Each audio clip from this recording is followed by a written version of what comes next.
today's Toy Spot, we're going to be having a look at the DC Superheroes Batman figure. I did take a bit of a break away from the DC Superheroes to concentrate on other stuff, but I am back in full force. I want to get through the DC Superheroes figures before I then start getting into the DC Universe figures.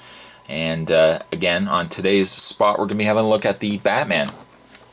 I'm trying to remember where I left off. I'm pretty sure this is wave 5 now, or is it wave 4? Might be wave 5. And I figured this is as well a Batman wave. So all the figures that you see from this series are all going to be Batman friends, allies if you want to call it, and also the villains. I figured, even though being that this was a Batman wave, that I would do Batman first because it was only fitting. And if we have a look at the packaging first, we get a nice dark purple. If we compare it over to, just reach down and grab it here. If we compare it over to the initial Batman. I've already done a review of this Batman, so if you guys do want to see a review of him, I just want to check out on my channel. But as you can see, what I originally commented on with the yellow starburst effect, it's been used to death, especially with the DC figures. It's now carried over as well to the DC Infinite Heroes, the smaller scale. I'm kind of getting tired of the yellow starburst effect. Kind of wish they'd kind of get away and kind of do something a little bit different. It is now nice to see the dark purple. I think really is something different. At least I'll say that's definitely something different. Yeah, so I'll put the original Batman aside just for a second because I want to talk about the packaging here. And we got the Batman down below. The figures on the back of the set. Now this is what's interesting here. The other figures in the wave, and before I actually touch base on that one, I'll bring in the Bane figure. Now I'm not going to open the Bane figure up because he is just a straight repaint of the initial DC Superheroes Bane, although the camouflage pants is the only difference to it. The reason why I brought this guy out is I just want to give you guys a comparison pick between the two sets. The Bane came out first. And as you can see, based on what would have been the same wave, the figures in this wave initially were the Batman that I'm going to review, the new Batgirl, the Stealth Batman, or the Night Shadow Batman. There was the Two-Face, the Mr. Freeze, the Clayface, Bane, and then up at the top left-hand corner, you'll notice, I'll just move the camera up here, you'll notice as well that there is a brown Man-Bat. The reason why I brought this packaging out is the fact that if you compare it over to the released Batman figure, you'll notice that they've added a couple other figures.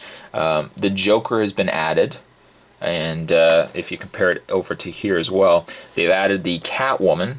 Most of the figures have been thrown up at the top here. They took out the Mr. Freeze, and then they've thrown in the Bruce Wayne to Batman, and they've also thrown in Nightwing.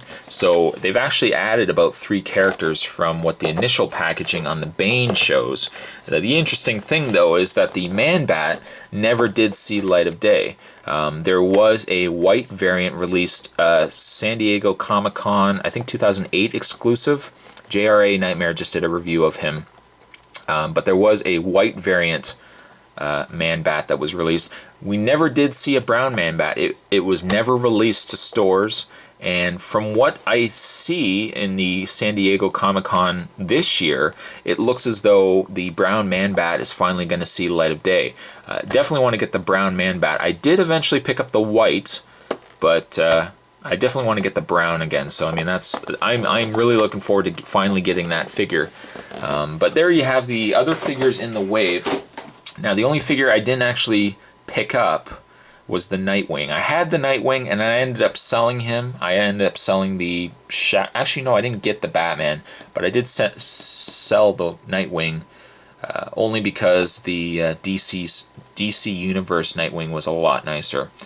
But I've talked on long enough about the packaging. What I'm going to do is I'm going to get the Batman figure opened up here, and we will get a closer look at the Dark Knight. So here we have Batman now out of the package. As I was showing in my video, and I've already kind of done a comparison here, the initial Batman was the blue with the gray, and there was also a lot of the shading added to the head there. I really like the Batman, but I think I like the black Batman a lot more. I also want to mention too that this particular Batman had what, 1, 2, 3, 4, 5, 6, 7 batarangs, whereas the black costume Batman only was equipped with 3. They've only decided to give us 3 batarangs, and I won't take them out of the package just now because no doubt I'll lose them. But getting a closer look at this Batman, I have to actually say that this Batman, at least in my opinion, is the far superior Batman, even though it's just a repaint of the blue. But I mean, the detailing's really nice. They've also gotten rid of the what I thought was the one drawback with the blue, and that was the bat symbol on his belt buckle. They've now gotten rid of it and just put in a regular belt buckle, which is nice.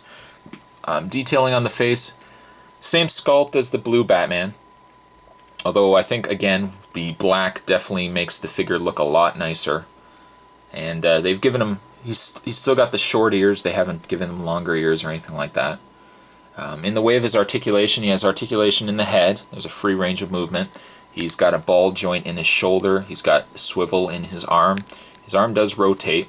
He's got the torso articulation. The waist rotates. Articulation in the leg, in the thigh, in the knee, and also in the toe. It's not as much as a Marvel Legends articulation. It does lose a few points of articulation at least. Also, they haven't fixed the problem that I had with the blue costume Batman, and that's the fact that he's got these little slivers for openings. So when you put his Batarang in, you really have to wedge it in there. It would have been nice if it was just an open hand, or not an open hand, but kind of that open area with a larger hole in the middle. That's a bit sad that they couldn't have done that, but definitely a superior Batman. The black costume I think really shines, and so much so I'm not actually going to put this guy away. I'm going to put this out on display. Now my display is very small. I don't have a lot of space that I can put a lot of these figures out, but I would definitely say the Batman has earned his spot. He's earned his spot up on my shelf. Definitely love this figure. And there we have a toy spot on DC Superheroes Batman black costume version. And that hit the spot. I'll see you guys next time.